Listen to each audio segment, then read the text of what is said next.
오늘 부활절입니다. 부활의 기쁨이 여러분과 여러분 가정에 충만하기를 주님의 이름으로 축복합니다. 우리는 최근에 가까운 두 분과 세상에서 이별했습니다. 서인숙 권사님께서 지난 3월 20일에, 최영자 집사님께서 지난주 4월 10일에 세상을 떠나셨습니다. 서 권사님은 30년 이상 우리와 함께 기쁨과 슬픔을 함께 나누면서 오늘 같이 예배드리시는 우리 엄기화 집사님과 더불어 우리 교회에 기둥같이 쓰임을 받고 충성하며 헌신하셨던 귀한 분이십니다. 최 집사님도 여러 해 동안 우리와 함께 아픔 가운데서도 항상 웃음을 잃지 않고 아름다운 신앙의 삶을 사셨던 분이십니다. 이렇게 함께 하시던 분들이 아픔으로 또 연로하셔서 우리의 곁을 떠나는 것이 우리의 마음을 참 슬프게 합니다. 항상 건강하여 오래오래 함께 우리가 살았으면 좋겠는데 우리의 바람이지만 그렇게 할 수가 없었습니다. 참 인간은 매우 연약한 존재입니다. 연약한 인간이 가장 두려워하는 것이 무엇일까요? 죽음입니다. 질병과 전쟁과 각종 사고, 싸움들이 우리를 죽음으로 이끌어 갑니다. 지금 러시아가 우크라이나를 침공해서 전쟁 중입니다. 꿈을 안고 살아가던 수많은 러시아의 젊은이들이 영문도 모른 채 전쟁에 끌려나가 비참한 죽음을 죽어가는 모습을 우리는 봅니다. 나라를 지키겠다고 용감하게 싸우다 전사하는 우크라이나 군인들의 모습, 무참하게 학살되어 구덩이에 버려진 시민들의 시신, 폭격의 상처를 입고 울부짖는 아이들의 모습, 70년 전에 겪었던 우리의 모습이 우크라이나에서 재현되고 있습니다. 우리나라의 현상과 똑같습니다. 한 나라의 잘못된 생각, 한 나라 지도자의 잘못된 생각과 판단이 수십만, 수백만 사람들에게 지옥을 경험하고 있습니다. 하게 만들고 있습니다. 우리는 속히 우크라이나의 전쟁이 그치고 평화가 올 수 있도록 기도하셔야 할 것입니다. 우크라이나뿐만 아니라 우리도 우리나라를 위해서도 기도해야 됩니다. 우리는 지금 분단 국가입니다. 휴전 상태에 있습니다. 언제 전쟁이 다시 일어날지 모르는 그런 위기의 상태에 있는 국가입니다. 전쟁과 싸움이 없는 평화로운 나라가 될 수 있도록 기도해 주십시오. 여러분 모두가 아무쪼록 주 안에서 건강한 몸으로 평안한 삶을 누리면 복된 삶을 누리시기를 바랍니다. 우리는 모두 언젠가 이 세상을 떠나게 됩니다. 좀 더 빨리 가고 조금 늦게 가는 그 차이일 뿐입니다. 그리고 그 순간은 순식간에 지나갑니다. 시편 기자는 시편 90편 3절 4절에서 이렇게 말씀합니다. 주께서 사람을 티끌로 돌아가게 하시고 말씀하시기를 너희 인생들은 돌아가라 하셨사오니 주의 목전에는 천년이 지나간 어제 같으며 밤의 한순간 같을 뿐임이니이다. 옛날 성경에는 경점이라고 번역이 됐었죠. 찰나, 한순간. 대부분의 사람들은 오래오래 살기를 원합니다. 9988-234라는 말을 잘 아시죠?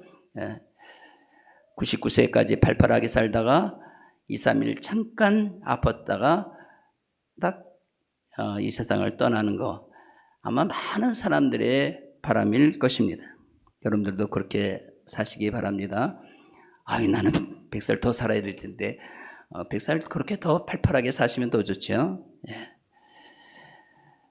그러나 중요한 것은 우리가 오래 산다 할지라도 우리의 오랜 삶은 우리가 오래 사는 거지 하나님의 눈에 볼 때는 아주 잠깐이라는 것입니다. 영원한 삶에 비하면은 한순간에 해당이 되는 것입니다. 우리의 삶은 순식간에 지나갑니다. 세상을 떠나는 시간이 우리는 반드시 오게 될 터인데, 떠나는다는 것이 무엇인가? 왜 우리가 죽는가? 죽은 후에는 어떻게 되는가? 여기에 대해서 확실한 지식과 확실한 믿음을 가지고 있어야 합니다. 죽은 후에 삶이 어떻게 될 것인가에 대해서 우리에게 확실하게 보여주신 분이 계십니다. 바로 예수님이십니다. 예수님은 죽은 이후에 어떻게 새로워질 수 있는지 자신의 부활을 통하여 확실하게 보여주셨습니다. 예수님은 사실 그 누구보다도 행복한 삶은, 복된 삶은 아니었습니다. 인간적인 측면에서 볼 때 인생도 그렇게 오래 살지 못했잖아요. 33세의 생애였습니다. 짧은 생애잖아요. 저보다 반도 못 다 반밖에 못 살았으니까 얼마나 짧은 인생입니까? 또 그의 죽음도 편안한 죽음이 아니었습니다. 십자가에 못 박혀 처형되셨습니다. 양손과 양발에 대못을 박힌 채 머리에는 가시관을 쓰고 또 옆구리에는 창이 찔려서 그렇게 비참하게 죽으셨습니다.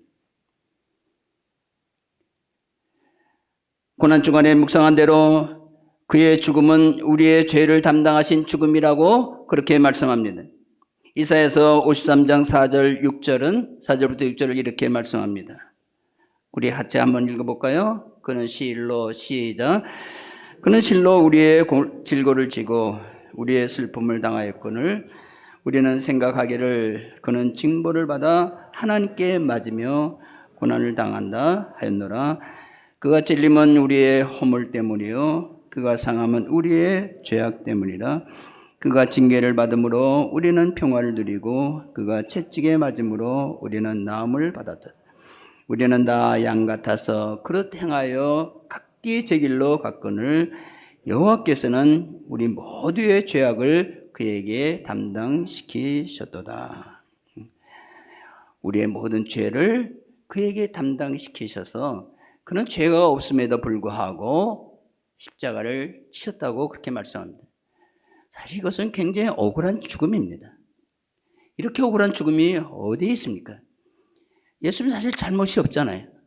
그 생애를 우리가 보면은 정말 다른 사람의 질병을 치료해주고 죽은 자를 살려주시고 가난한 자의 친구가 되어주시고 모든 사람들에게 복된 말씀을 전해주시고, 왜? 그게 무슨 죽을 죄를 지은 것입니까? 표창장을 줘도 신청치 않은데 오히려 십자가를 지게 해서 죽게 했습니다. 가장 비참한 죽음이 무엇입니까? 억울하게 죽는 것입니다. 죄가 없는데 감옥에 가고 죄가 없는데 만약 처형당했다고 하면 그렇게 억울한 죽음이 어디에 있겠습니까? 그런데 예수님은 그러한 억울한 죽음을 죽으신 것입니다. 이 세상에 보면은 악한 자들이 출세를 하고 부유한 삶을 누리는 것을 우리는 종종 많이 봅니다.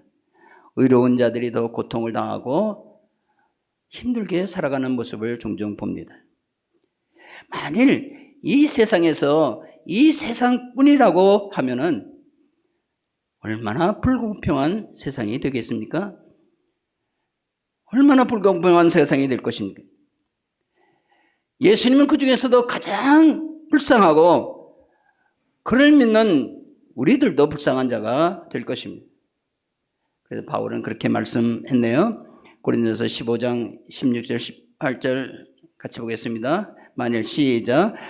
만일 죽은 자가 다시 살아나는 일이 없으면 그리스도도 다시 살아나신 일이 없었을 터이요 그리스도께서 다시 살아나신 일이 없으면 너의 믿음도 헛되고 너희가 여전히 죄 가운데 있을 것이요 또한 그리스도 안에서 잠자는 자도 망하였으리니. 그렇죠? 만약에 다시 사는 일이 없다고 하면, 죽음이 끝이라고 하면은 그리스도께서 부활하시도 못했을 것이고 우리가 그리스도 안에서 살아가는 우리의 믿음도 헛되고 그리스도 안에서 살아가는 사람 다 망하게 될 것이라고 그렇게 말씀합니다. 망하였으리라 그렇게 말씀합니다. 실제로 예수님의 죽음은 그를 따르는 많은 제자들과 사람들을 낙담하게 만들었습니다. 실망하게 만들고 두려움과 슬픔을 가져다 주었습니다. 세상의 모든 소망이 끊어졌다고 생각했습니다. 예수님을 바라보고 따랐는데 예수님이 처형당하니까 어떻게 되겠어요? 아, 이제는 세상의 끝이다. 그러나 예수님에게 있어서 십자가의 죽음은 결코 끝이 아니었습니다. 그의 말씀하신 대로 다시 살아나셨습니다. 오늘 본문 아까 같이 한번 읽었는데 다시 한번 더 같이 한번 읽겠습니다. 19절 20절 말씀 시작. 만일 그리스도 안에서 우리가 바라는 것이 다만 이 세상의 삶뿐이면 모든 사람 가운데 우리가 더욱 불쌍한 자이리라. 그러나 이제 그리스도께서 죽은 자 가운데에서 다시 살아나사 잠자는 자들의 첫 열매가 되셨도다. 아멘. 우리가 이 세상뿐이면은 이 세상에 의롭게 살아가는 것이 얼마나 무의미한 것인가. 아니, 내 멋대로 좀 살다가, 떵떵거리며 살다가, 좀 호화호식하면서 살다가, 그 좀 내 멋대로 살다가 살면 되지. 뭐 착하게 살라고 하고, 헌신하고, 남에게 좋은 걸 갖다 주고, 뭐 그렇게 살면서 아둥바둥 할 필요가 있겠는가? 그렇게 되지 않겠습니까? 만약에 이 세상뿐이라고 하면은 이 세상에 의로운 삶이 무슨 의미가 있겠는가? 그런 말씀. 그렇습니다. 만약 이 세상의 삶뿐이면은 아무런 의미가 없는 것입니다. 그런데 중요한 것은 이 세상은 끝이 아니다는 것입니다. 예수님께서 십자가의 죽음으로 끝이 아니라는 것입니다. 끝이라고 하면은 예수님은 가장 비참한 죽음을 죽은 것이고 허무한 죽음을 죽은 것입니다. 그런데 예수님의 죽음은 끝이 아니었습니다. 예수님께서 다시 살아나셨다는 것입니다. 예수님께서 다시 살아나셨다는 말은 굉장히 중요한 의미를 갖습니다. 예수님의 십자가가 실패한 십자가가 아니요. 그것은 승리의 십자가요. 소망의 십자가요. 영광스러운 십자가임을 우리에게 말씀하고 있는 것입니다. 결국 의로운 자가 승리하게 되는 것입니다. 이 세상 우리가 잠깐 고난을 받고 의로운 삶으로 인해서 오히려 힘들게 살아간다 할지라도 오히려 우리는 죽은 후에 더 큰 영광을 누리게 될 것이라는 것을 말씀하고 있습니다. 예수님의 부활은 잠자는 자들의 첫 열매가 되셨다. 그렇게 말씀합니다. 첫 열매라는 게 뭔 말씀입니까? 계속해서 이어지는 열매가 있다는 것을 전제로 하는 말씀입니다. 예수님은 하나님의 아들이니까 다시 살아나셨겠지. 예수님만 살아나셨겠지. 그게 아니라 모든 사람들이 예수 그리스도와 같이 부활하게 될 것임을 말씀하고 있습니다. 우리만 부활합니까? 아니요. 이 세상의 모든 죽은 자들이 부활하게 될 것입니다. 썩어질 육체로 부활하는 것이 아니라 영의 몸으로 부활하게 됩니다. 새로운 몸으로 이 세상에 사는 삶은 이 세상의 육체는 시간과 공간의 제약을 받습니다.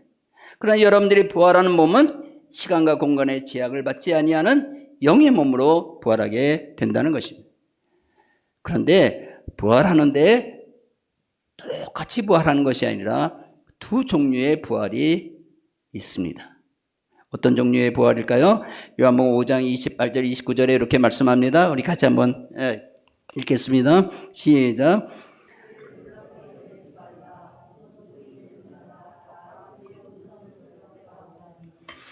선한 일을 행한 자는 생명의 부활로, 악한 일을 행한 자는 심판의 부활로 나오리라. 정말 귀담아 들어야 될 말씀이죠.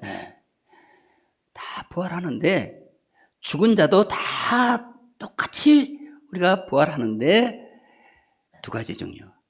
한쪽은 사망의 부활로, 한쪽은 생명의 부활로, 한쪽은 심판의 부활로. 완전히 틀리다는 거예요. 누가 심판의 부활로 나오게 됩니까? 악한 자들이라. 성경에 악한 자는 어떤 사람을 얘기하는가? 좀 나쁜 짓을 하고 이런 의미가 아니라, 뭐 나쁜 짓은 저도 나쁜 짓 많이 했죠. 그러니까 악한 자라고 하면 저도 악한 자예요. 근데 여기서 말하는 악한 자는 하나님의 은혜를 외면한 사람. 선한 사람은 어떤 사람입니까? 하나님의 은혜를 내가 받아서 내가 하나님 앞에 죄인입니다 고백하고, 예수님만이 나의 구원자입니다 고백하고 주님 앞에 나가는 사람. 그래서 하나님의 말씀대로 순종하면서 살려고 이렇게 성령 안에서 행하는 사람, 이 사람이 선한 사람입니다. 그런 사람은 다 하나님의 은혜 가운데 생명의 부활로 나오리라. 여러분들은 어떤 분들입니까? 하나님의 은혜 가운데 우리가 생명의 부활로 나아가는 그 무리 가운데 속한 분들입니다. 여러분 모두는 그리스도 안에서 거하는 분들이기에 이 세상에 거하실 때보다 이 세상을 떠난 후가 더 복된 분들입니다. 우리는 이것을 꼭 기억해야 합니다.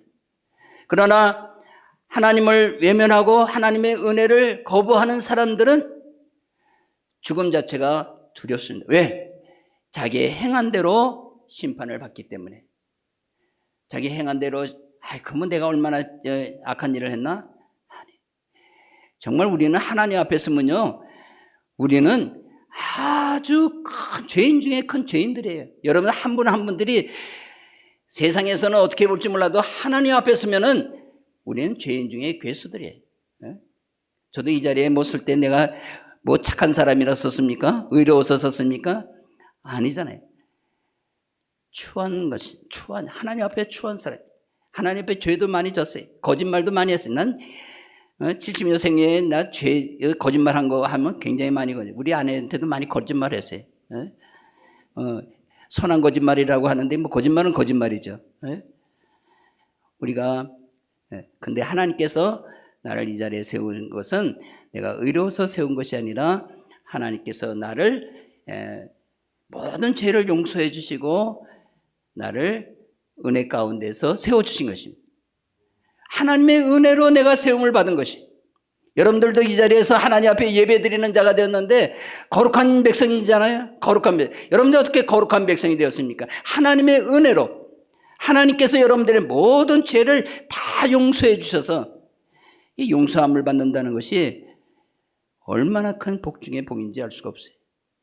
하나님의 은혜로 여러분들이 은혜 받은 자가 되어서 이제 여러분들이 이 세상을 떠날 때에는 여러분 다 하나님의 심판대를 거치지 아니하고 심판대 앞에 서질 않습니다. 바로 하나님의 은혜의 보좌 앞에 여러분들 다 나가게 될 것입니다. 아멘.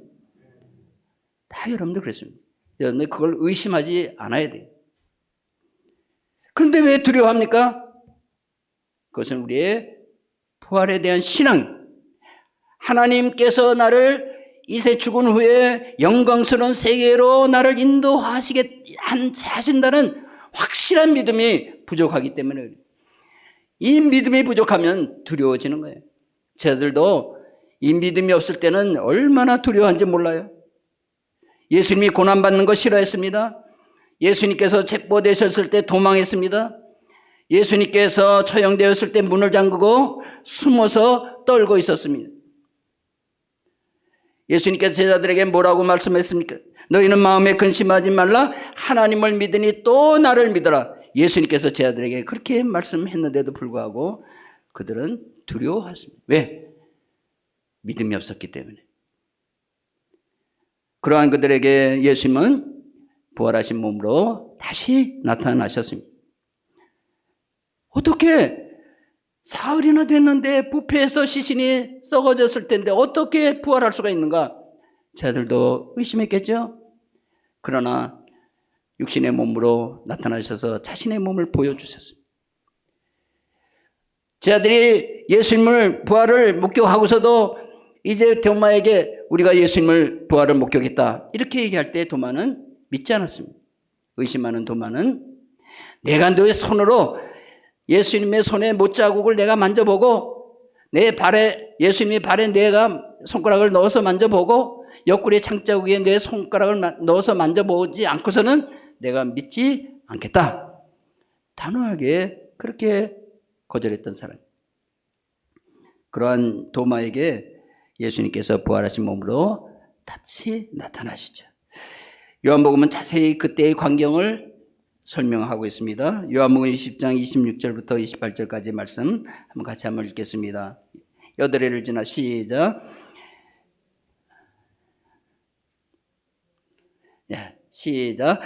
여드레를 지나서 제자들이 다시 집안에 있을 때에 도마도 함께 있고 문들이 닫혔는데 예수께서 오사 가운데 서서 이르시되 너에게 평강이 있을지어다 하시고 도마에게 이르시되 내 손가락을 이리 내밀어 내 손을 보고 내 손을 내밀어 내 옆구리에 넣어보라. 그리하여 믿음 없는 자가 되지 말고 믿는 자가 되라. 도마가 대답하여 이르되 나의 주님이시여 나의 하나님이시니이다. 예수님은 도마의 마음을 잘 알았죠. 도마가 무슨 생각을 가지고 있는지 다 그 자리에 예수님께서는 계시지도 않았는데 도마가 얘기하는 소리를 다 예수님은 알고 있었어요. 도마 이리 와. 또 내 손을 만져보지 않고서 믿지 못하겠다며 일로 와서 내 손을 내밀어서 내 손가락에 내 손에 못자국을 만져보고 내 옆구리에 창자국을 만져보고 믿음 없는 자가 되지 말고 믿는 자가 되라. 예수님께서 말씀하셨어요. 예수님의 부활하신 모습을 도마가 바라보게 될 때 정말 깜짝 놀랐습니다. 그리고 그 앞에 무릎을 꿇었습니다. 당신은 나의 주님이시며 나의 하나님이시니이다. 놀라운 고백을 하는 거예요. 유대인들이 하늘에 있는 하나님을 섬기는 유대인들은 사람을 보고 하나님이란 말을 결코 하지를 못했습니다. 그거 하면은 그거는 신성모욕죄잖아요. 그런데 유대인인 유일신을 섬기는 도마의 입에서 당신은 나의 하나님이십니다. 그렇게 고백을 하게 된 거예요. 말씀이 육신이 되어 우리 가운데 거하심에 하나님께서 독생자 예수 그리스도를 하나님께서 육신의 몸을 입으시고 이 땅에 오신 것을 도마는 그대로 믿음으로 받아들이게 된 것입니다. 예수님께서 부활하신 모습을 보고서야 많은 그리스도인들이 예수 그리스도의 신성을 믿기를 거부하는 마음을 가지고 있습니다. 왜? 예수 그리스도의 그 신적 능력을 마음속에 가지고 있지 못해. 부활의 능력을 믿지 못하기 때문에 그래요.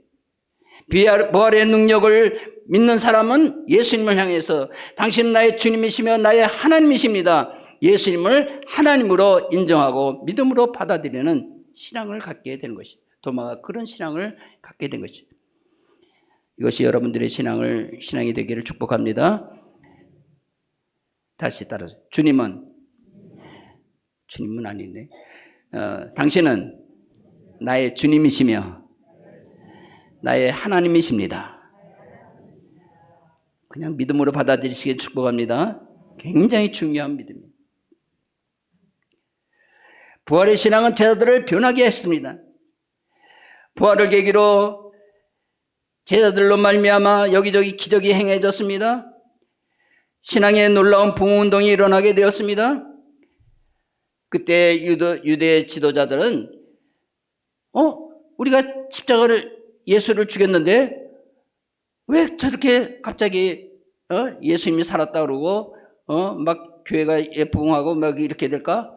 그래서 그것을 싫어해 가지고서는 제자들을 체포하게 된 것이. 베드로와 요한을 비롯해서 제자들을 체포했습니다. 그리고 법정에 세웠습니다. 왜 예수가 부활했다고 거짓말하고 예수의 이름으로 병든 자를 고침으로 민심을 동요하게 만드는가? 그래서 막 실문을 하는 거예요. 그들의 말 한마디면 예수님처럼 십자가의 처형을 당할 수도 있겠죠. 아마 그 정도 됐으면 벌벌 떨었을 거예요. 그런데 제자들은 떨지 않았습니다. 두려워하지 않았습니다. 담대했습니다. 오히려 큰 소리로 말합니다. 사도행전 4장 8절부터 12절까지는 그때의 상황을 잘 말씀하고 있는데요. 한번 보겠습니다. 이에 베드로가 시작. 이에 베드로가 성령이 충만하여 이르되 백성의 관리들과 장로들아 만일 병자에게 행한 착한 일에 대하여 이 사람이 어떻게 구원을 받았느냐고 오늘 우리에게 질문한다면 너희와 모든 이스라엘 백성들은 알라. 너희가 십자가에 못 박고 하나님이 죽은 자 가운데서 살리신 나사렛 예수 그리스도의 이름으로 이 사람이 건강하게 되어 너희 앞에 섰느니라. 이 예수는 너희 건축자들의 버린 돌로서 집 모퉁이의 머릿돌이 되었느니라. 다른 이로서는 구원을 받을 수 없나니 천하 사람 중에 구원을 받을 만한 다른 이름을 우리에게 주신 일이 없음이니라.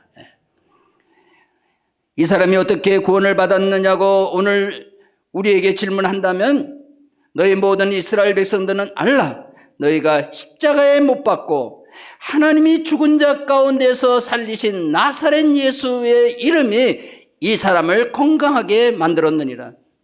베드로가 일으킨 게 아니라 예수 그리스도가 이 사람을 안전뱅이에서 성전미문에서 이제 사도행전 3장에 나오잖아요. 성전미문에서 나면서 안전뱅이로 일하던 사람이 베드로와 요한이 이렇게 걸어오는 것을 보고서 나에게 한번 동정해달라고 할 때에 나는 은과 금이 없거니와 내게 있는 것으로 내게 주는 곧 나사렛 예수 그리스도 이름으로 일어나 걸어라 할 때 일어나잖아요.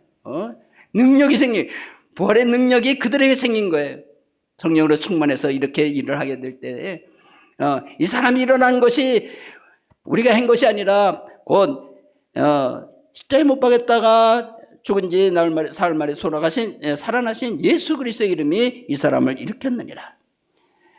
너희들이 건축자들이 버린 돌로서 집 모퉁이의 머릿돌이 되었느니라. 다른 이로서는 구원을 받을 수 없느니 천하 사람들 중에 구원받을 만한 다른 이름을 우리에게 주신 일이 없음이니라. 이렇게 담대하게 말하고 이제 병 나은 사람이 거기에 증인으로 있고 베드로가 아주 조리 있게 말씀할 때 이들이 신문하다가 신문할 도리를 찾지 못하고 베드로를 석방하게 됩니다. 그러면 석방할 때 뭐라고 그랬습니까? 그래도 이제는 예수의 이름으로 너희들이 말하지 말라 그렇게 얘기해요. 그때 베드로가 또 뭐라고 말씀합니까? 이렇게 말씀해요. 하나님 앞에서 너희 말을 듣는 것이 하나님의 말씀을 듣는 것보다 옳은가 판단하라. 우리는 보고 들은 말을 말하지 아니할 수 없다.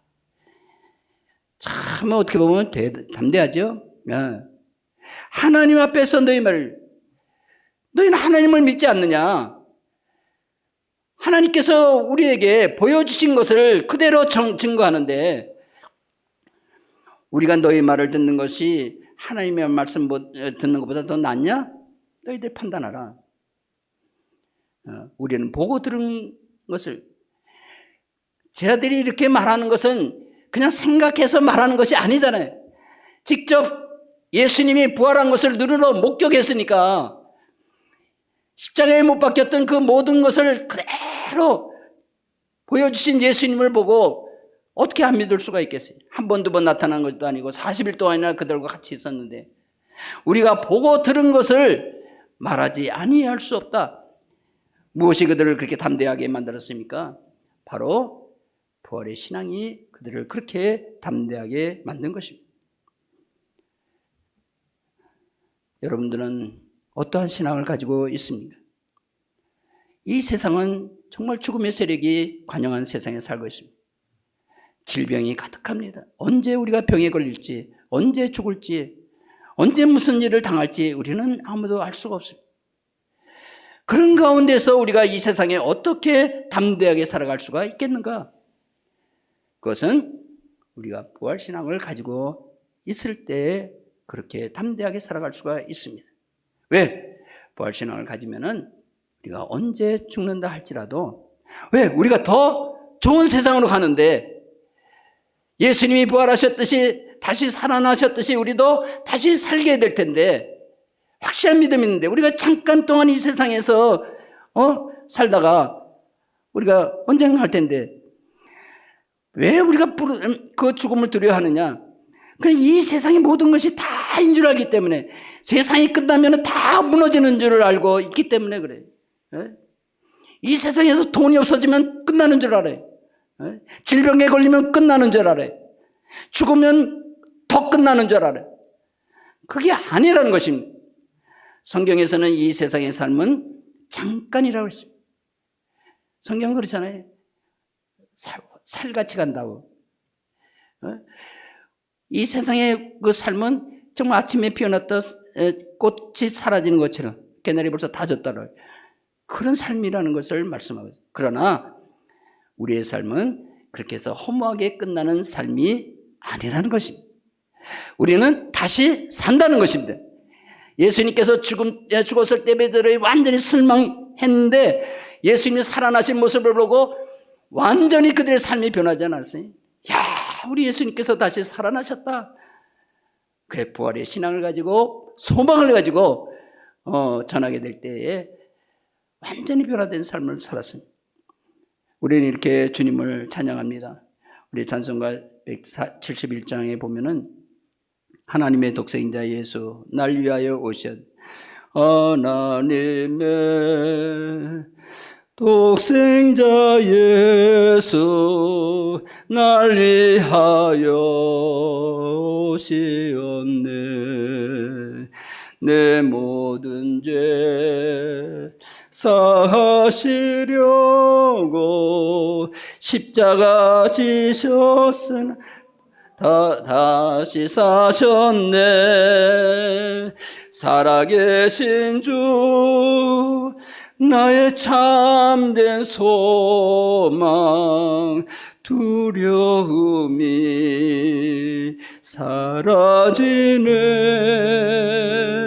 사랑의 주 내 갈 길 인도하니